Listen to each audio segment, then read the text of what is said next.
What's happening, Wargamers? Welcome to another episode of the Dossier, the Marvel Crisis Protocol show, where we take and examine all Marvel Crisis Protocol characters, from their models to their cards to some interesting things that they could bring to the table through tactics, cards, and other such things. This is meant to be sort of like a quick review, overview type show, not meant to be the final say in anything. But if this gets you inspired to go check out more on these characters, that is exactly what we're trying to do here. There's lots of great discussion online. I highly recommend you go check out those discussions. And these shows can't happen without the help of all the patrons. You can be a patron too for a couple bucks a month at patreon.com/AegisBrandStudios. It keeps the lights on, keeps us current, and allows us to keep putting out more content and improving. So thank you so much to everyone who has become a patron. Anyway, today we are going to be looking at Proxima Midnight of the Black Order. And she's kind of an interesting character because she's very much an enabler character. She enables a lot of stuff to get done here. So taking a look at the character itself, I like the dynamic pose that she has. I like that she has kind of like the rearing, well, not the rearing back, but she's sort of like bracing to toss that spear throw. I'm just going to zoom out a little bit here. And so yeah, I like that she's got the spear throw ready to go there. She's got her arm braced for it. Very nice pose. I unfortunately there is the whole tactical rock situation going on with it. We see that quite a bit with these models. And I like the overall detail. I like that the gauntleted arm has a lot of really nice detail. It's kind of unfortunate that the rest of the model is effectively mostly just bodysuit. Like there's some details, like there's the parts around the boot. The line going down the side there, which thankfully I don't believe is a mold line. Otherwise, I missed something big there. So you see a little bit of ribbing on the bodysuit itself, but otherwise it's lacking some fancy detail there. And because she doesn't have a lot of skin tones, there's not really a whole lot to pick up there either. So you kind of have to go wild with the arm piece there. Do your best on the torso. As you can see, I actually kind of missed a little bit, got a little bit of white into the crevice there.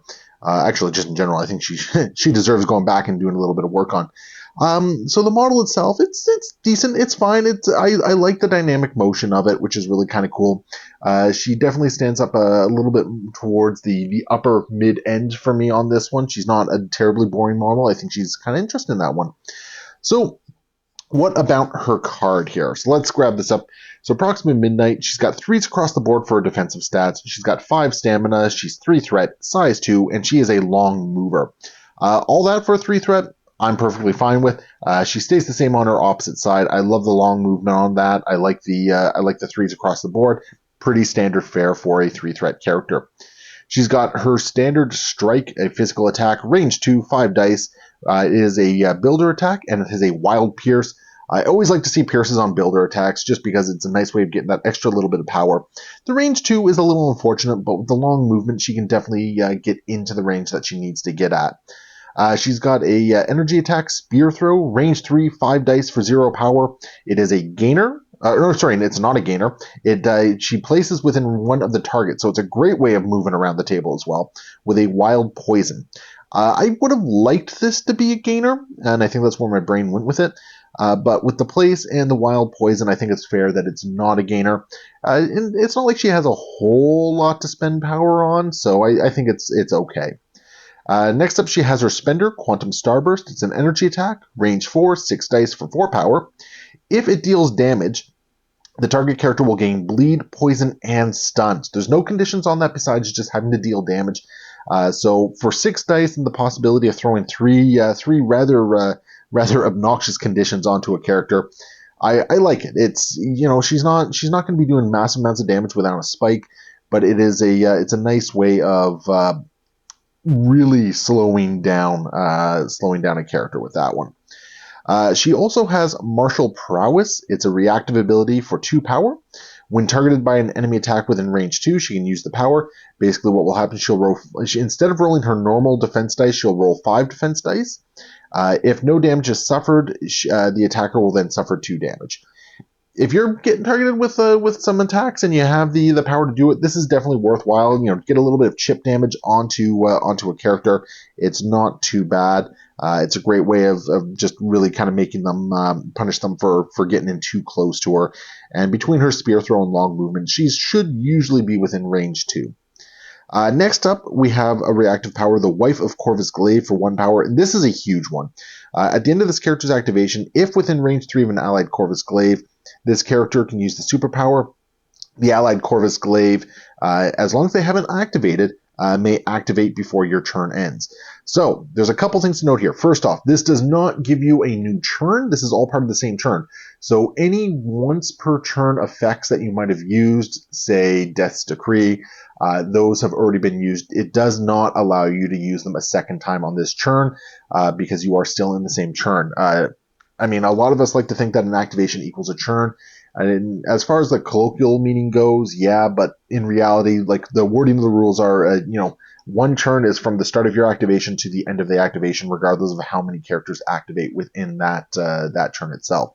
So that's very important to keep in mind. However, the other part of this is that this is a lot of action economy for a single turn. Getting 4 full actions on 2 characters that are quite deadly can really be crippling for a lot of characters. So this is like a bread and butter for the Black Order right there. It allows them to usually retain priority, really punish enemy characters, and you get a lot of efficiency. Like you can shut down a lot of enemy activations in turn economy by using the Wife of Corvus Glaive or Corvus's husband to Proxima Midnight. So extremely good ability right there. Just watch out for being rooted or Loki's bubble or anything like that. Anything that makes you spend a little bit more to use this ability can really throw off your math. So watch out for that one. Lastly, she has an innate ability, Invulnerability. When this character would suffer damage from an enemy effect, reduce the amount suffered by 1 to a minimum of 1. So this is basically a free defense. Mostly. It won't bring it down to 0. So you're always going to guarantee that at least one of the damage coming through is not going to impact Proxima Midnight, which means she's going to stay on the table just a little bit longer. It's going to force that extra action into her, a little bit more economy, and that's always something that you are kind of pushing for. So where does she stand with the rest of the thing? Well, she is basically stapled to the Black Order. I've seen some people splash her in some other places, but not typically. I don't think she does enough to be splashed most places. I don't think she's not bringing like the big damage potential on that one. And her Quantum Starburst, well, it's really nice to throw those conditions out. I don't think it's worth. I think there's other 3 threats basically that kind of do a job better than she does in this particular instance. I still think she's a solid character, but I really don't think she has a really solid home outside of the Black Order. She does get a couple bonuses by being in the Black Order as well. Like they have some really good tactics cards between Execute and I think Blood Despair. Just stuff to really help her kind of pop off a little bit more if you need it.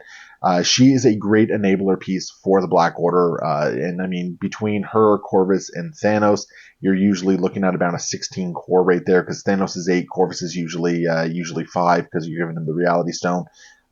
So yeah, and then Proxima brings another 3 threat.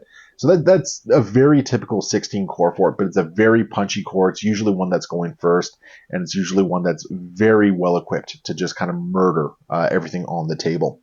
So that was Proxima Midnight. Let's hear your opinions on the character below. Definitely get involved. Let us know what you think about her and how she kind of feels in Black Order itself. And if you feel that she actually does fit in other places, I definitely want to hear about it.